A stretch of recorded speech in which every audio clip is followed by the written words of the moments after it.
Assalamualaikum warahmatullahi wabarakatuh. Kami dari kelompok 5 ingin mempresentasikan hasil diskusi kami yang berjudul Koordinasi Saraf dan Hormonal dan beranggotakan saya sendiri, Nazli Aulia Rizky, Dimas, dan Ramadania. Selamat menyaksikan. Yang pertama adalah sistem saraf. Sistem saraf merupakan suatu struktur yang terdiri dari jutaan sel saraf atau yang disebut neuron yang memiliki bentuk bervariasi. Nah, sistem ini melakukan kontrol terhadap kegiatan yang dilakukan di seluruh tubuh agar mencapai kondisi yang homeostatis atau disebut seimbang. Sebagai alat koordinasi, sistem saraf ini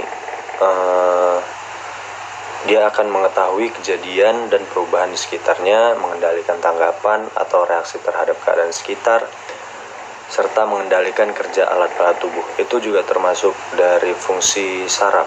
Nah, yang di PPT ini, fungsi saraf antara lain menerima informasi dari dalam tubuh, ini secara garis besar, menerima informasi dari dalam dan luar tubuh, mengkoordinasikan informasi, serta memberikan respon.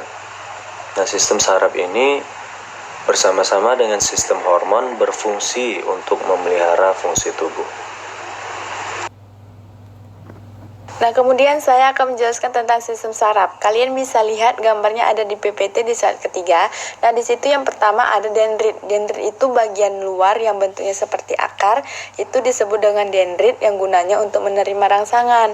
Kemudian di bawah dendrit ada badan sel. Nah, badan sel itu bagian utama neuron yang memiliki inti sel. Jadi, di dalam badan sel itu ada lingkaran kecil yang kalau misalnya digambar di bawah warna kuning, itu sebenarnya inti sel, nukleus. Nukleus itu gunanya untuk mengatur rangsangan. Jadi kalau misalnya kita lagi tidur, maka nukleuslah yang bekerja, sel nukleuslah yang bekerja. Kemudian selanjutnya ada sel squam. Sel squam itu bentuknya seperti bintik-bintik yang ada di selubung melin. Jadi guna selubung melin itu adalah untuk melindungi sel squam. Kemudian sel squam itu pendukung dari selubung melin. Nah, kemudian ada nodus Ranvier.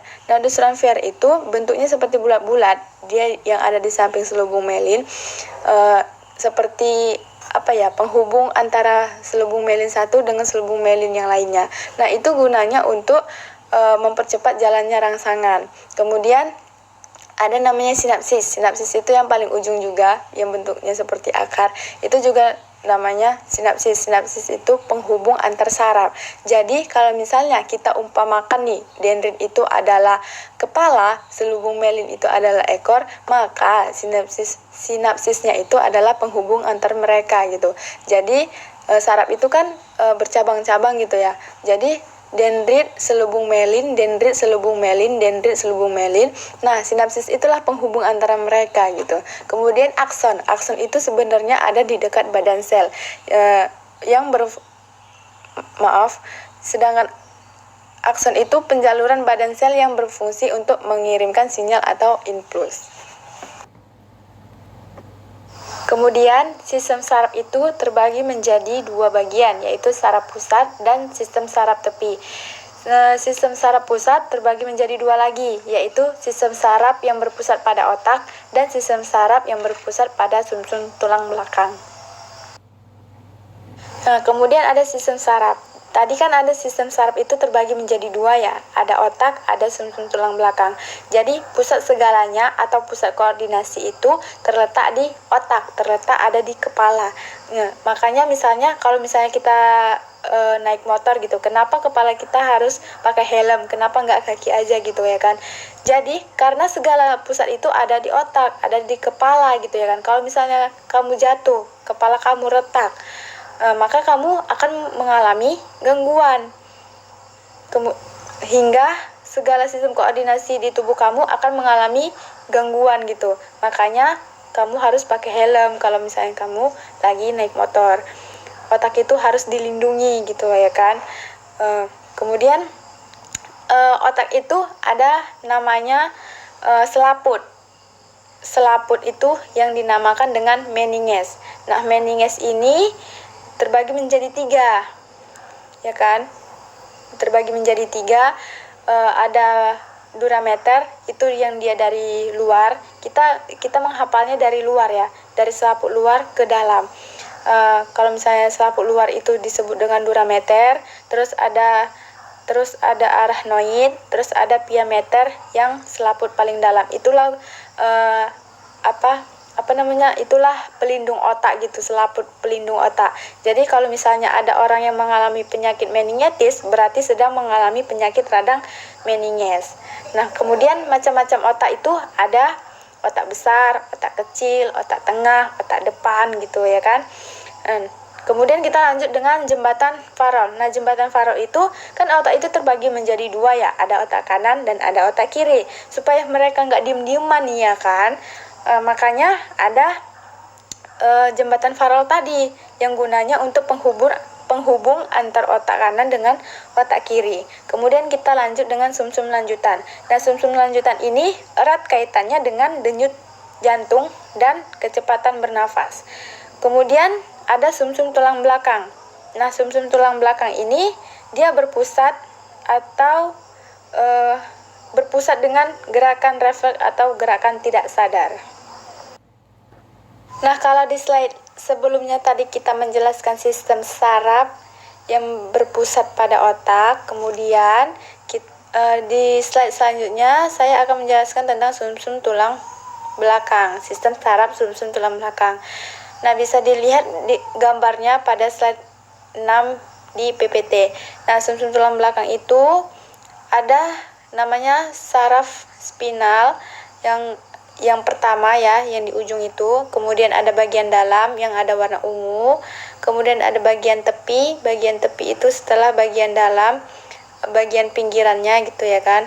Kemudian ada kanal pusat. Nah, kanal pusat itu yang di pusatnya di tengah-tengah saraf itu. Kemudian ada saraf dorsal. Kemudian ada akson neuron sensorik.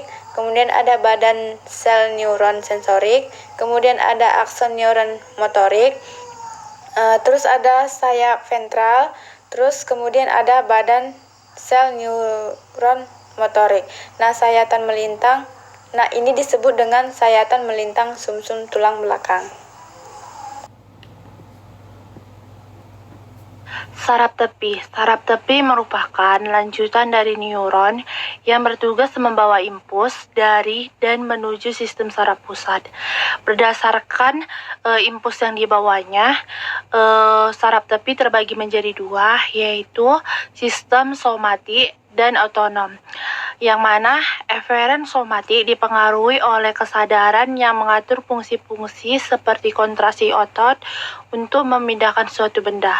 Sedangkan sistem otonom tidak dipengaruhi oleh kesadaran dalam mengatur kebutuhan tubuh sehari-hari. Sistem saraf otonom terutama terdiri atas saraf motorik eferen yang menginversi otot polos, organ visera, otot jantung, pembuluh darah, kelenjar eksokrin.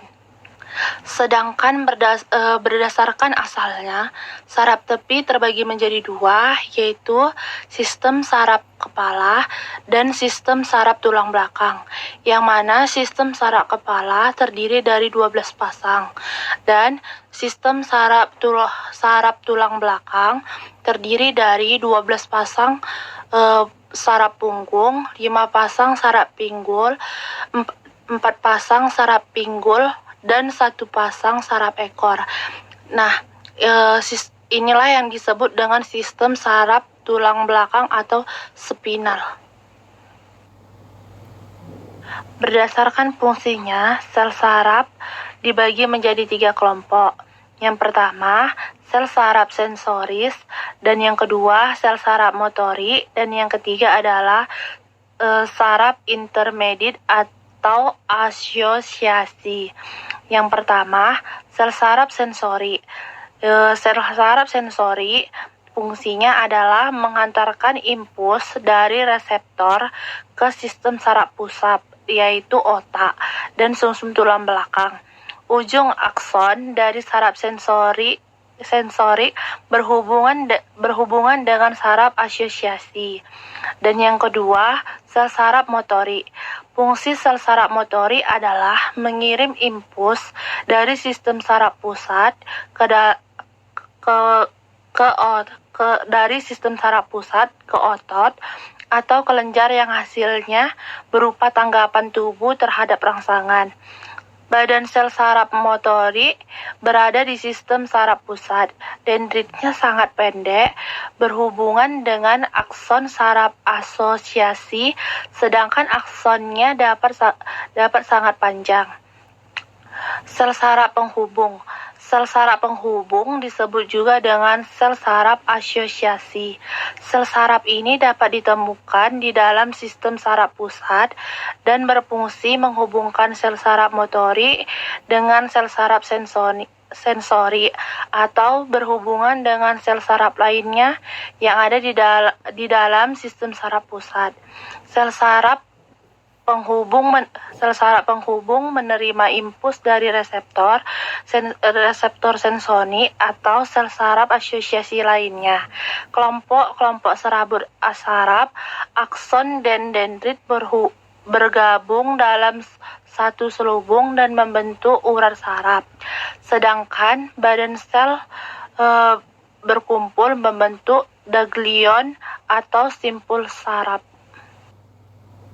Berdasarkan bentuk atau jumlah uluran, saraf terbagi menjadi 3, yaitu unipolar, bipolar, dan multipolar. Yang pertama, neuron unipolar hanya memiliki satu cabang pada badan sel sarafnya.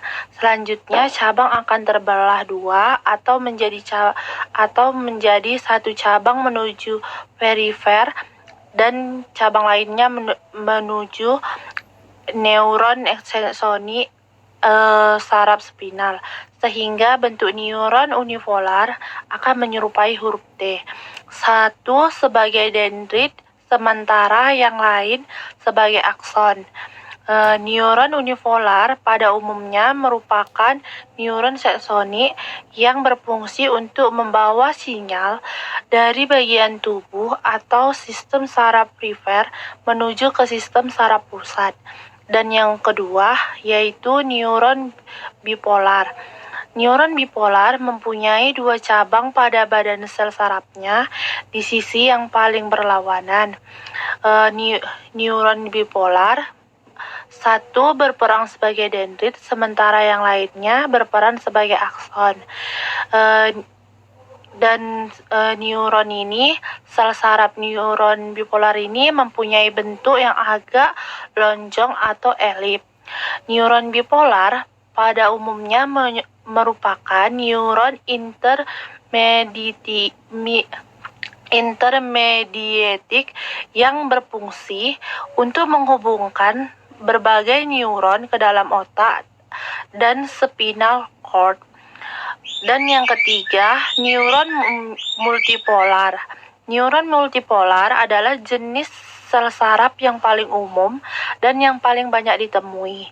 Neuron multipolar dendrit lebih dari 1, namun hanya memiliki sebuah akson dan dapat bercabang-cabang banyak sekali. Berbentuk multigonal karena jumlah dendrit pada setiap neuron multipolar bisa bervariasi atau banyak. Neuron multipolar, sebagian besar organela sel pada neuron terdapat pada sitoplasma badan sel.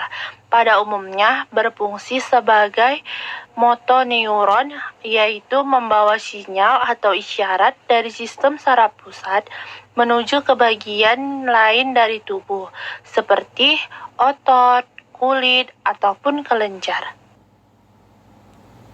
Sistem saraf tidak sadar terbagi menjadi 2, yaitu sistem saraf simpatik dan sistem saraf parasimpatik.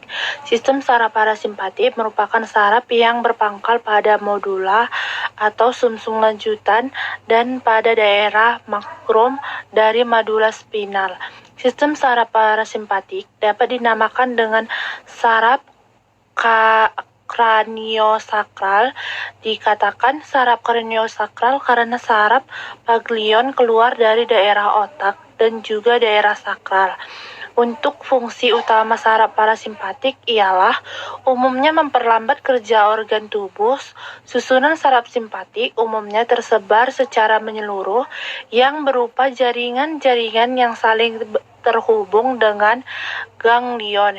Saraf sensorik parasimpatik memiliki ganglion yang terletak di suatu tempat antara organ visceral dengan saraf pusat.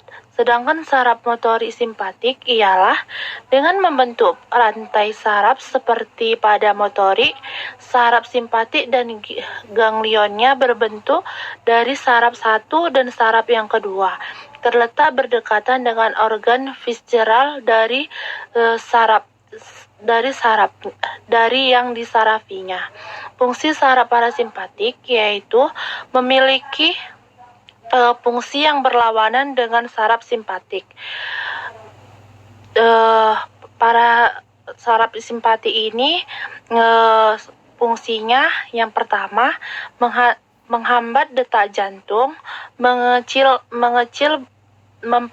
bronkus dan memperkecil pupil mata, mempercepat kerja alat pencernaan, merangsang ekskresi, mempercepat kontraksi kantung kemih, mempercepat gerak peristaltis, mencepat sekresi empedu, menurunkan sekresi adrenalin, menaikkan tekanan darah, dan memperlebar diameter pembuluh darah.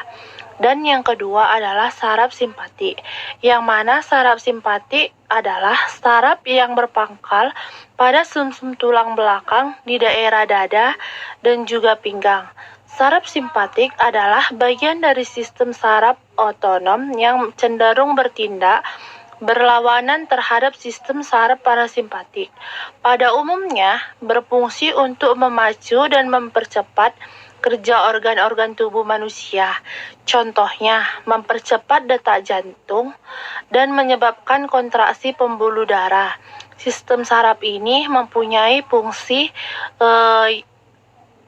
antara lain mempercepat denyut jantung, mempersempit diameter pembuluh darah, memperlambat proses pencernaan, memperkecil bronkus, menurunkan tekanan darah, memperlambat gerakan peristaltik, memperlebar pupil, menghantar sekresi empedu, menurunkan sekresi ludah, meningkatkan sekresi adrenalin.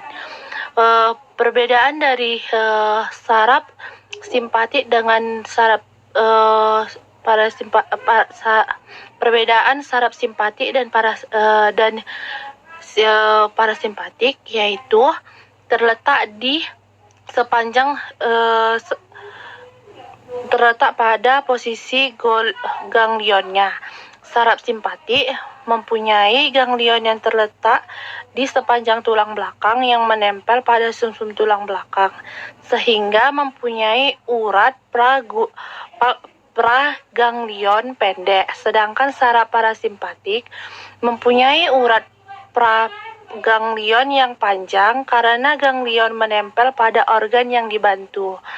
Nah, persamaan dari saraf ini terlihat dari peran utamanya itu terletak di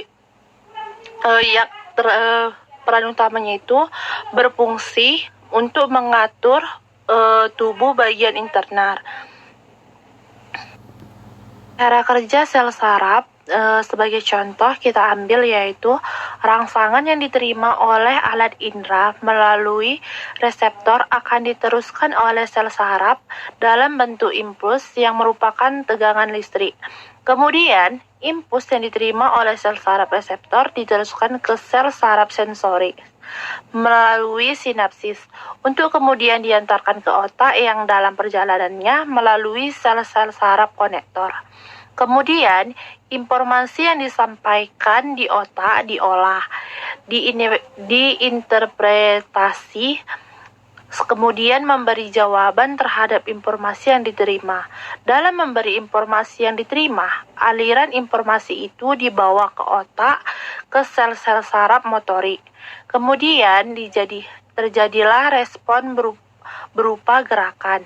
Sedangkan pada gerakan refleks, impuls melalui jalan pendek atau jalan pintas, yaitu dimulai dari reseptor penerima rangsang, kemudian diteruskan oleh sel saraf sensori dan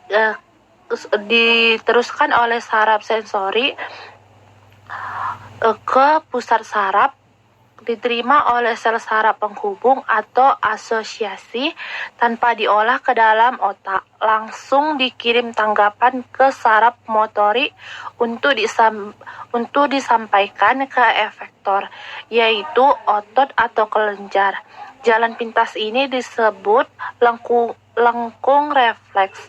Gerak refleks dapat dibedakan atas refleks otak bila saraf penghubung berada di dalam otak. Misalnya, gerak mengkedipkan atau menyipitkan pupil bila ada sinar, dan refleks sumsum tulang belakang bila set saraf penghubung berada dalam sumsum tulang belakang. Misalnya, refleks pada lutut. Beberapa kelainan pada saraf, yaitu yang pertama epilepsi yang merupakan penyakit kelainan pada neutron di otak. Yang kedua, neuritis merupakan iritasi pada neutron.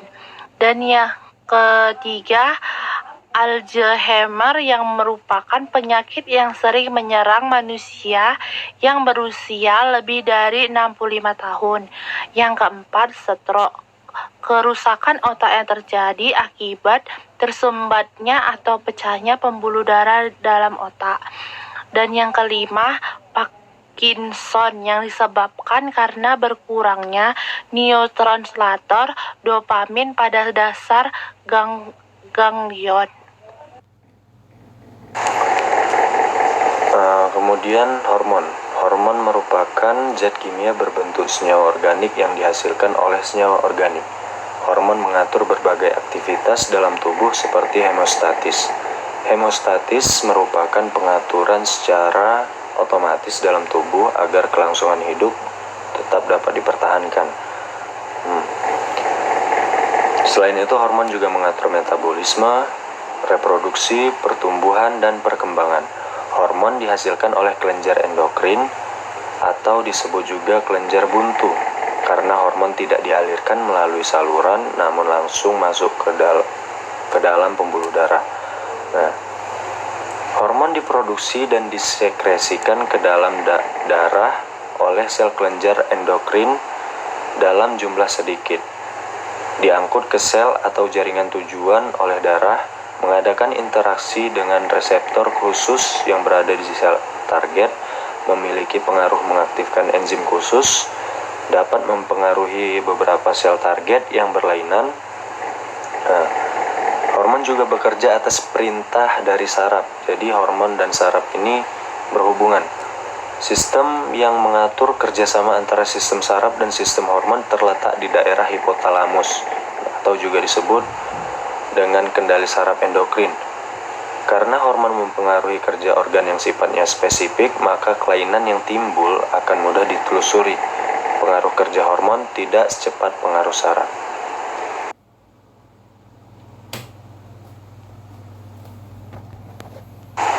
Ada beberapa kelenjar yang memproduksi hormon. Nah, yang pertama adalah kelenjar hipofisis. Kelenjar hipofisis terletak pada dasar otak besar berukuran kecil dan bulat dengan diameter 1,3 cm. Nah, kelenjar hipofisis ini mensekresikan berbagai macam hormon yang mengatur berbagai macam kegiatan yang berlangsung dalam tubuh. Dapat dilihat pada gambar. Gambar A merupakan lobus anterior dan B merupakan lobus posterior. Kemudian kelenjar tiroid dan paratiroid. Kelenjar tiroid terdapat di bawah jakun di depan trakea. Kelenjar tiroid menghasilkan hormon tiroksin dan triodotironin. Hormon tiroksin dan triodotironin berfungsi untuk mempengaruhi metabolisme sel dan pengaturan suhu tubuh. Kemudian kelenjar paratiroid. Kelenjar ini terletak di bagian belakang kelenjar tiroid. Kelenjar ini menghasilkan hormon paratormon yang berfungsi untuk mengatur konsentrasi ion Ca dan P dalam cairan ekstraseluler. Kemudian kelenjar pankreas. Kelenjar ini terlihat pada gambar, itu merupakan kelenjar pankreas. Kelenjar ini menghasilkan hormon insulin dan glukagon. Insulin berfungsi untuk menyerap glukosa dan mengubahnya menjadi glikogen saat kadar glukosa dalam darah tinggi. Kemudian glukagon berfungsi untuk mengubah glikogen menjadi glukosa saat kadar glukosa dalam darah rendah.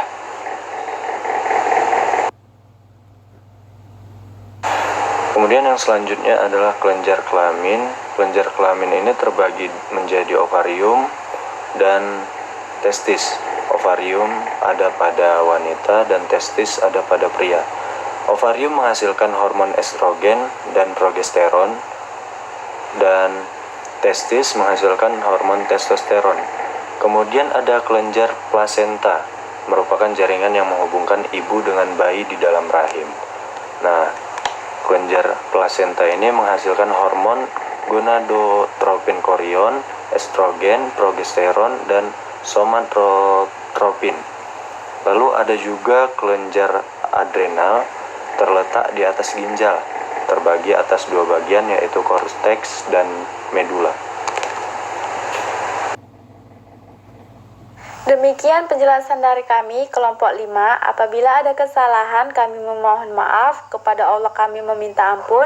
Wabillahi taufik wal hidayah. Wassalamualaikum warahmatullahi wabarakatuh.